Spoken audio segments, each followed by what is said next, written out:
আদানী আৰু আম্বানীক সহায় কৰিবলৈ গঠন হৈছে বিজেপি চৰকাৰ। যেটো তেওঁলোকৰ ৰাজনীতি মাত্ৰ আদানী আৰু আম্বানীক সহায় কৰা। দেশত কি চলিছে, গাঁৱত কি চলিছে তাক লৈ ব্যস্ত নহয় বিজেপি চৰকাৰ। দেশত কি চলি আছে, গাঁৱত কি চলি আছে, পথাৰত কি চলি আছে তাৰ পৰা তেওঁলোকে দুয়োজন আঁতৰত। আজিৰ তাৰিখত মন্ত্ৰী বিধায়ক নিজৰ পুত্ৰৰ লগত ব্যস্ত। তেওঁলোকৰ ল'ৰা ছোৱালীক ভাল ICC পোষ্টত লৈ যোৱা হেয়া লৈ ব্যস্ত। এক প্ৰকাৰ পুনৰবাৰ কটাক্ষ কৰিছে সাংসদ গৌৰৱ গগৈয়ে বিজেপি চৰকাৰক।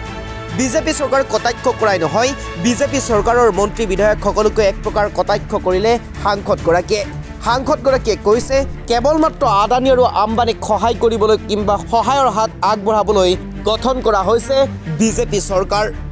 আদানী আম্বানীক সহায় কৰি আহিছে বিজেপি চৰকাৰে। দেশত কি চলিছে, ৰাজ্যত কি চলিছে কিংবা গাঁৱত কি চলি আছে তাক লৈ কোনো কাৰণতে ব্যস্ত নহয় এইখন চৰকাৰ।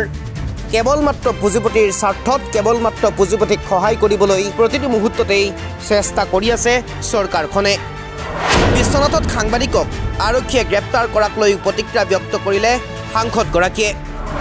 বিজেপিৰ পুত্ৰই দুৰ্ঘটনা কৰিলে একো নহয়, ট্ৰেফিক নিয়ম কেৱল সাধাৰণ জনতাৰ বাবেহে, বিজেপি নেতাৰ পুত্ৰৰ বাবে নহয়।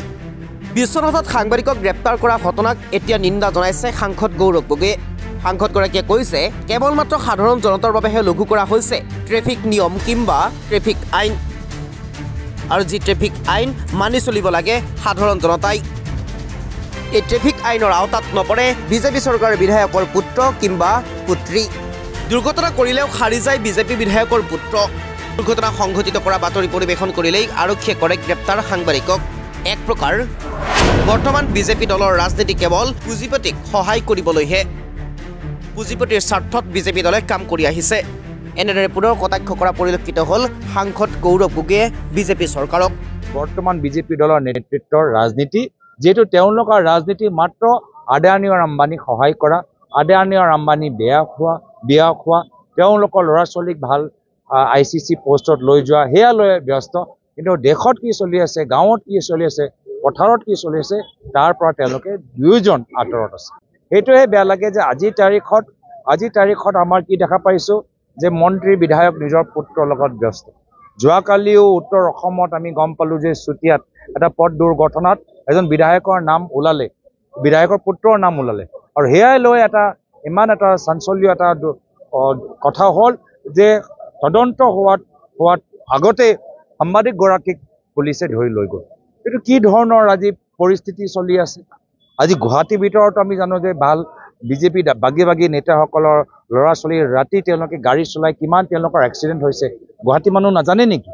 কিন্তু আজি দেখিছোঁ যে এই ট্ৰেফিকৰ আইন, এই হেলমেট নিপিন্ধিলে যে ফাইন দিব লাগে, অভাৰ স্পীডিং কাৰণে যে ফাইন দিব লাগে, এই ফাইন অসমৰ জনসাধাৰণে ভুগি আছে, অসমৰ দুখীয়া ৰাইজৰ ল'ৰা ছোৱালীখিনিয়ে দি আছে। কিন্তু বিজেপিৰ দলৰ ডাঙৰ ল'ৰা ছোৱালী তেওঁলোকে এক্সিডেণ্ট কৰিব পাৰে, মানুহক খুন্দিয়াই মাৰিব পাৰে, কিন্তু তেওঁলোকৰ ওপৰত কোনো ফাইন নহয়, তেওঁলোকৰ ওপৰত কোনো তদন্ত নহয়। বৰ্তমান বিজেপি দলৰ নেতৃত্বৰ ৰাজনীতি, যেটো তেওঁলোকৰ ৰাজনীতি মাত্ৰ আদানী আৰু আম্বানীক সহায় কৰা, আদানী আৰু আম্বানী বিয়া খোৱা, তেওঁলোকৰ ল'ৰা ছোৱালীক ভাল ICC পোষ্টত লৈ যোৱা হেয়া লৈ ব্যস্ত। কিন্তু দেশত কি চলি আছে, গাঁৱত কি চলি আছে, পথাৰত কি চলি আছে তাৰ পৰা তেওঁলোকে দুয়োজন আঁতৰত আছে।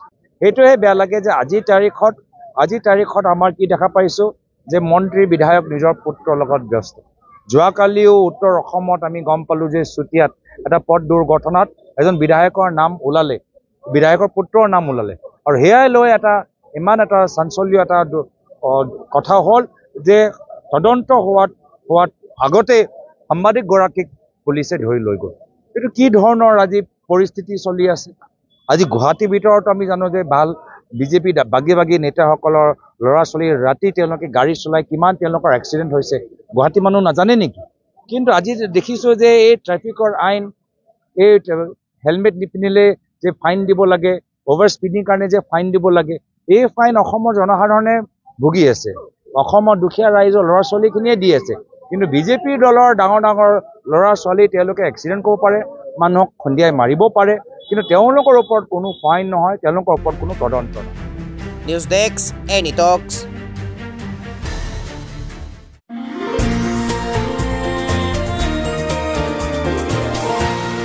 এনিটক্স, সুতৰ বিপৰীতে ৰাইজৰ স্বাৰ্থত।